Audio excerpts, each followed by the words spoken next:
তুমি এখন ডিনারে কি খাবা? পটল ভাজা, ডিম দিয়ে, টমেটো দিয়ে, আলু দিয়ে, আর ওই যে কি চিংড়ি মাছ দিয়ে ঝোল, আর আছে এখানে সবজি দিয়ে ডাল, আর আছে চিংড়ি মাছ বাটার গার্লিক প্রনস।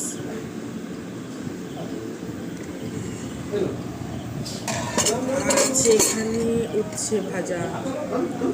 চলে আসো সোনাই রেজা। এই যে আমরা কাঁকড়া স্যুপ খাচ্ছি। মা এখানে বানিয়েছে কাঁকড়া স্যুপ, কেন কি কাশি হয়েছে তো সেজন্য। এর মধ্যে রসুন, আদা, গোলমরিচ, পেঁয়াজ টিয়াজ দিয়ে। হাত দেবা আগে একটু খেয়ে নাও, কাঁকড়াটা পুরোটা ফিনিশ করো। যে কাঁকড়া স্যুপটা খেলে বেশ কাশি টাশি হলে পরে বেশ একদম আরাম পাওয়া যায়। গোলমরিচ, আদা, রসুন, পেঁয়াজ দিয়ে বানিয়েছে। শরীরের মজা সেরেছে।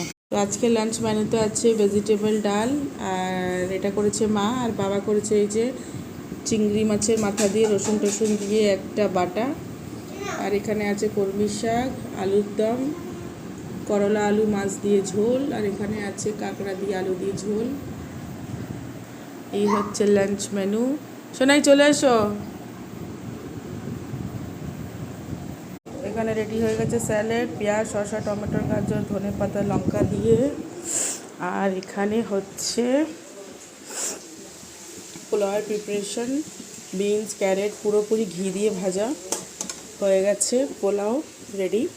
আর এখানে হচ্ছে একেবারে কষা কষা ওয়ান রাস চিকেন আলু দিয়ে রেডি।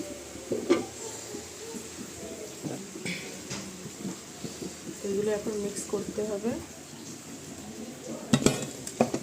পোলাওটা পুরোপুরি হচ্ছে ঘি দিয়ে, তেল দিয়ে করলে একেবারেই ভালো লাগে না।